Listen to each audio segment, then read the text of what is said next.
ढल जाम जा आड़िए नाम जा ढल जाम जा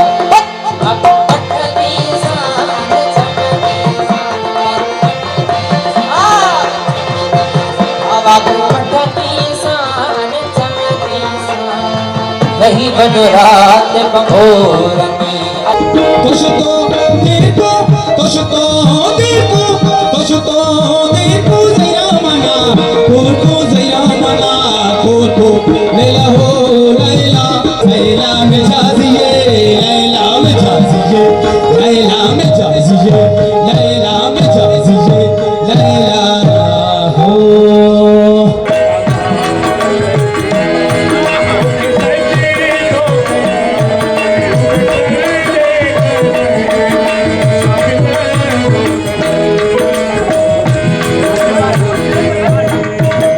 एकता जी आमद आहे ऐं कराची वासी बि एकता जे ॾींहं जे हवाले सां जेके तयारियूं आहिनि उहे करे रहिया आहिनि। पोर्ट ग्रैंड में 3 ॾींहंनि वारो सकाफ़त खाते पारां हैंडीक्राफ्ट फेस्टिवल लॻायो वियो आहे, जिते कराची वासी जेके पंहिंजो सकाफ़ती ॾींहं खे मल्हाइण जे लाइ सकाफ़ती शयूं जंहिंमें अजरक टोपी हथ जे ठहियल हुनर जूं शयूं ऐं ॿियूं जेके शयूं आहिनि उहे ख़रीद करे रहिया आहिनि त जीअं हू पंहिंजो सकाफ़ती ॾींहुं इंजॉय करे सघनि।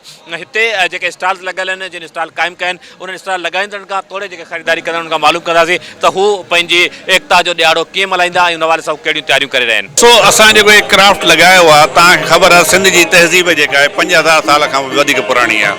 मुंहिंजो दड़ो जेको आहे उहा तव्हां वटि निशानी आहे। हाणे हे जेके क्राफ्ट्स आहिनि जेके तव्हां अजरक ॾिसो था पिया या ॿियूं जेके पंहिंजे जेके हैंडीक्राफ्ट हथ जा हुनर ॾिसो था पिया, इहे मुंहिंजे दड़े जी तहज़ीब खां अचनि था पिया। कल्चर डिपार्टमेंट इहो कयो आहे त इन सभई जेके असांजा फ़नकार आहिनि आर्टिस्ट आहिनि जेके हथ जे हुनर खे करनि था पिया उनखे हिमथाइण लाइ हिन जेको फेस्टिवल आहे उनजो इनकाद कयो आहे, जेको 28 खां 30 तारीख़ ते हूंदो। इन में सॼी सिंध खां जेके आर्टिस्ट आया आहिनि, न फ़क़ति सिंध खां आया आहिनि बल्कि ॿियनि सूबनि खे बि हिन दफ़े असां दावत ॾिनीसीं। पंजाब KPK बलूचिस्तान वारनि बि पंहिंजा स्टॉल आहिनि। इंशाल्लाह असां हिनखे कोशिशि कंदासीं त पाकिस्तान लेवल ते खणी वञो। जेके बि असांजा आर्टिस्ट आहिनि, जेके बि असांजा कारीगर आहिनि, असां चाहियूं था त उन्हनि जे हुनरनि खे असां दुनिया जे साम्हूं पेश कयूं। ऐं कराची छा त वॾो शहर आहे, हिन में 2 करोड़ खां वधीक आबादी आहे, हिन में सॼे मुल्क जा सॼी ज़बाननि जा माण्हू रहनि था। तमामु ज़रूरी आहे त सिंध जी तहज़ीब असां उन जे साम्हूं उजागर कयूं। 3 दिन का फेस्टिवल है और इसमें न सिर्फ पूरे सिंध से तो पाकिस्तान के दूसरे सूबों से भी, पंजाब, खैबर पख्तूनख्वा और बलूचिस्तान, वहाँ के क्राफ्ट्समैन आए हुए हैं। उन्होंने अपने स्टॉल लगाए।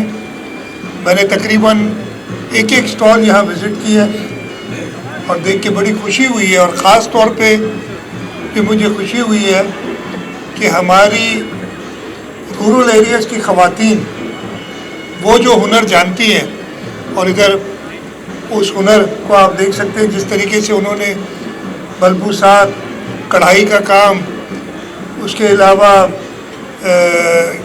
पॉटरी का काम, और इस तरीके से जो चीज़ें एक हमने देखी जो मल्ला बरादरी की खातून थी जो स्ट्रॉ से वो पूरे बना रही थी वाजेज़ और बड़े बास्केट्स, और सब देख के बड़ी खुशी हुई।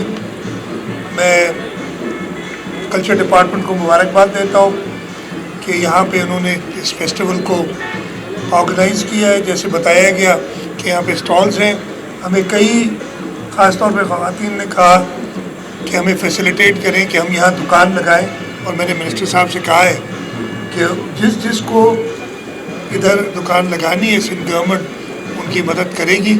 हमारे पास ऐसे मौजूद हैं एवेन्यूज़ जिसके ज़रिए से हम उनकी मदद करके और वो अपने फ़न को मज़ीद फ़रोग़ दे सकें और उससे वो अपनी एक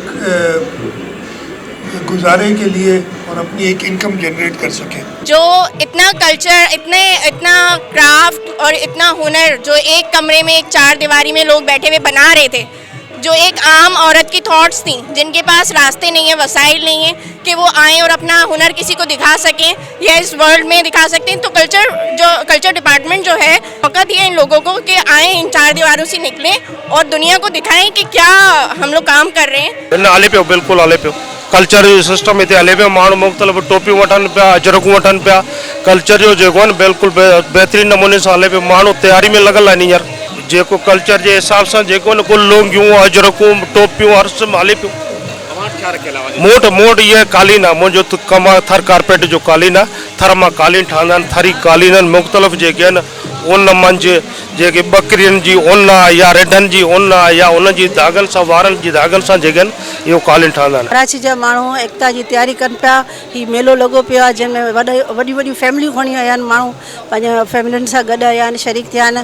असांजे स्टॉल में रलीअ जो कमु आहे, हुरमुचे जो कमु आहे, मुके जो कमु आहे ऐं एप्लिक आर्ट जो कमु आहे। इन सां असां इहो इंट्रोड्यूस था करायूं त असांजो जेके कराची जा यूथ ॿार आहिनि जिनखे सिंधी बि नथी अचे, जिनखे सिर्फ़ु इंग्लिश थी अचे, सिंधी जो नालो बि लिखणु नथो अचे, उनखे असां इहे कल्चर जी शयूं ॾेखारियूं, जिन में अखियो आहे, रली आहे, ॿियूं मुख़्तलिफ़ जेके बि उॾण जूं शयूं आहिनि उन्हनि जा नाला अचनि, त उन्हनि जे लाइ असां हिते नुमाइश लॻाईंदा आहियूं। ऐं कल्चर डिपार्टमेंट जी वॾी महिरबानी जेको हीउ असांखे हर साल मौक़े ॾिए थो।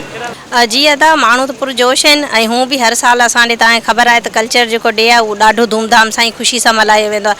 ख़ासि तौर ते माण्हू जेको अजरक जा कपिड़ा जेको आहिनि, कोटियूं आहिनि, टोपियूं थी वियूं, ॿिया बि जेके बि सामान थियनि था उहो वठनि था ऐं हिते बि माण्हू पुरजोश नज़र बि अचनि पिया। इहो सुठो अमल थी वियो जो कल्चर डे खां पहिरीं जेको सो हिते स्टॉल लॻा, इहो सुठो जो कल्चर डिपार्टमेंट माना सुठो इहो माना मौक़ो ॾिनो। हिते माण्हुनि वरी इहो बि ॾिठो आहे त कल्चर डे अचे पियो, काफ़ी सारियूं शयूं जेके आहिनि अजरक जूं जेके आहिनि उहो हिते खणी आया आहिनि। कमु सदियूं साल पुराणो आहे, पर कोशिशि इहा कई आहे त जेका न्यू जनरेशन आहे, अॻे चवंदा त ॻोठाणी थियूं पाइनि या वॾी उमिरि जूं मायूं थियूं पाइनि, असां थोरो मॉडर्न करे नई जनरेशन लाइ तयारु कयो आहे त जीअं इहो सिलसिलो या इहा पंहिंजी सकाफ़त किथे बि न विसारनि। ऐं तमामु सुठो रिस्पॉन्स हूंदो आहे, सिंधी ऐं ग़ैर सिंधी स्पेशली तमामु घणी दिलचस्पी सां वठंदा आहिनि ऐं तमामु सुठो रुझान आहे इहो। या का हिकिड़ी ॻाल्हि आहे जेका सुठी ऐं सही टाइम ते थींदी आहे। ही फेस्टिवल ईंदड़ 2 ॾींहंनि ताईं यानी आचर 3 नवंबर ताईं जारी रहंदो, जंहिंमें हथ जे हुनर जी ठहियल मुख़्तलिफ़ शयूं विकिरे लाइ मौजूदु आहिनि। कराची वासी एकता ॾींहं जे हवाले सां पंहिंजो सामान ख़रीद करे सघनि था ऐं हिते अची जेके स्टॉल्स आहिनि रुगो उनखे विज़िट करे सघनि था। पर 3 ॾींहंनि ताईं महफ़िल मौसीक़ी बि जारी रहंदी, रोज़ानी राति जो जिते मुख़्तलिफ़ सिंध जा जेके नामवर फ़नकार आहिनि उहे मौसीक़ी ज़रिए जेके हिते मौजूदु माण्हू आहिनि उन्हनि खे लुत्फ़अंदोज़ कंदा। कैमरामैन सराज संजरानी सां गॾु फ़कीर सलीम, टाइम न्यूज़ कराची।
रही बन रात बंगोर में तुझको देखो तुझको